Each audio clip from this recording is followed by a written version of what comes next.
Você já parou para pensar que, às vezes, Deus está trabalhando no silêncio? Sem trovões, sem milagres visíveis, sem sinais no céu, mas movendo pessoas, abrindo portas e posicionando alguém exatamente no lugar certo. Agora, imagine isso: uma jovem órfã, estrangeira, sem poder nenhum, vivendo no maior império da Terra, de repente se torna rainha. Coincidência? Ou existe uma mão invisível guiando tudo? Porque Esther, capítulo 2, não é apenas uma história sobre beleza, palácio e coroas.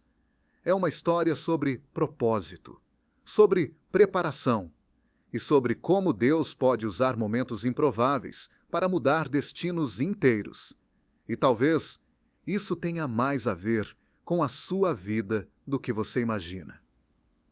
Depois da queda da rainha Vasti no capítulo anterior, o rei Assuero, conhecido na história como Xerxes I, continua governando um império gigantesco. Um império que ia da Índia até a Etiópia. Mais de 120 províncias. Uma potência militar absurda. E no centro desse império ficava a fortaleza de Suzã, uma cidade luxuosa, política, estratégica, o coração do poder persa. E aqui existe algo muito interessante. Enquanto o rei parecia controlar tudo, na verdade, havia acontecimentos acontecendo nos bastidores que ele nem imaginava. Porque Deus já estava preparando alguém.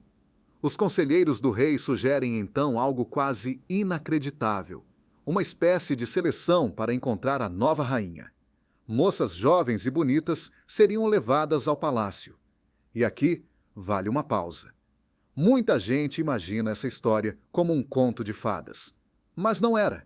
Essas garotas não estavam simplesmente participando de um concurso. Elas eram arrancadas de suas rotinas, de suas famílias, e levadas para viver dentro do palácio, sem saber o futuro, sem saber se voltariam, sem saber sequer se seriam escolhidas. Consegue imaginar o medo? Agora pensa em Esther. Ela era órfã.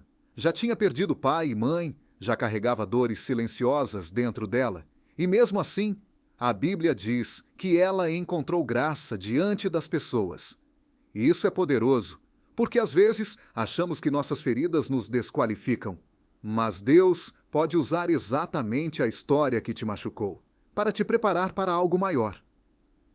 Nesse momento surge um personagem importantíssimo, Mardoqueu, primo e também pai adotivo de Esther. Um homem judeu que havia sido levado cativo da terra de Judá anos antes, durante o domínio da Babilônia. Olha que interessante isso!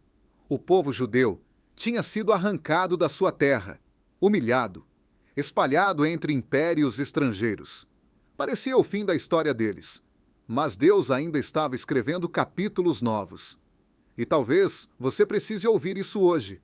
O lugar onde você está agora não define o final da sua história. Esther, então, é levada ao palácio. E aqui começa uma parte cheia de tensão. A Bíblia diz que as jovens passavam 12 meses em preparação. 6 meses com óleo de mirra. 6 meses com perfumes e especiarias. 12 meses. Pensa nisso. Enquanto muita gente quer viver promessas instantâneas, Deus trabalha em processos. E quase ninguém gosta do processo. A gente gosta da coroa. Mas não gosta da preparação. Gostamos do resultado. Mas evitamos o tempo escondido. Só que Esther nos mostra uma verdade profunda. Antes de Deus te colocar em lugares altos, Ele trabalha em você no secreto. E aqui existe outro detalhe muito importante. Quando chegou sua vez de ir até o rei, Esther não tentou exagerar. Ela não quis chamar atenção de forma artificial. Ela ouviu o conselho de Hegai, o responsável pelas mulheres do palácio. Enquanto outras talvez tentassem impressionar, Esther demonstrou sabedoria. E isso fala muito sobre os dias de hoje. Vivemos numa geração que tenta parecer perfeita o tempo inteiro. Filtros, aparências, comparações. Mas Esther mostra que graça vale mais do que performance. Presença vale mais do que exagero. Caráter ainda importa. E então, chega o momento decisivo. O rei vê Ester, e algo acontece. Entre todas as mulheres, ela encontra favor diante dele. Ela é escolhida. A órfã se torna rainha. Pausa nisso. Você consegue imaginar aquele momento?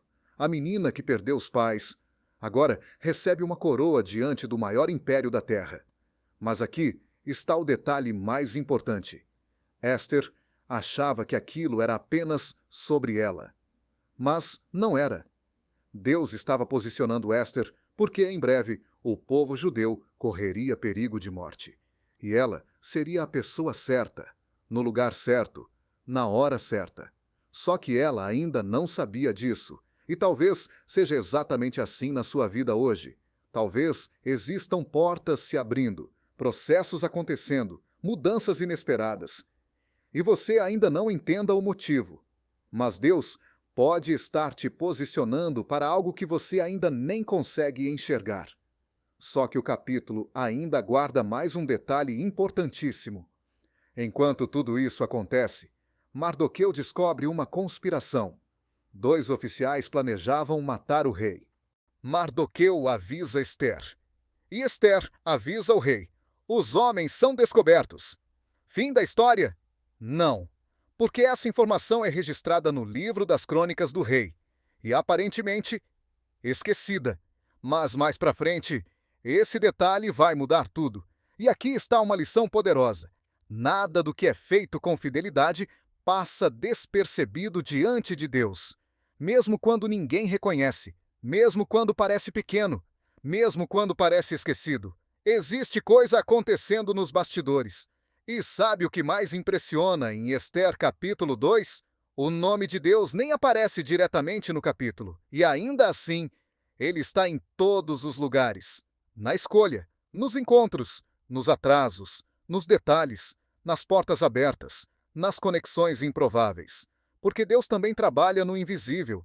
E talvez hoje você esteja vivendo exatamente essa fase. Uma fase onde parece que nada está acontecendo. Mas o céu já está movimentando peças que você ainda não consegue ver. Então eu quero te fazer uma pergunta. E se o processo que você tanto reclama for justamente a preparação para aquilo que você tanto pediu? E se Deus estiver te posicionando hoje para uma missão que ainda será revelada amanhã? Ester não entendia tudo, Mardoqueu não entendia tudo, mas Deus entendia. E isso bastava. Se essa mensagem falou com você, escreve aqui nos comentários. Deus está trabalhando nos bastidores. Eu quero muito ler seu comentário. E se você gosta de conteúdos bíblicos com explicações profundas, aplicações reais e histórias que fortalecem sua fé, já se inscreve no canal agora. Porque aqui, cada capítulo da Bíblia ganha vida. E antes de terminar, me conta, qual parte de Ester 2 mais mexeu com você? A preparação? O silêncio de Deus? Ou o fato de uma órfã ter se tornado rainha?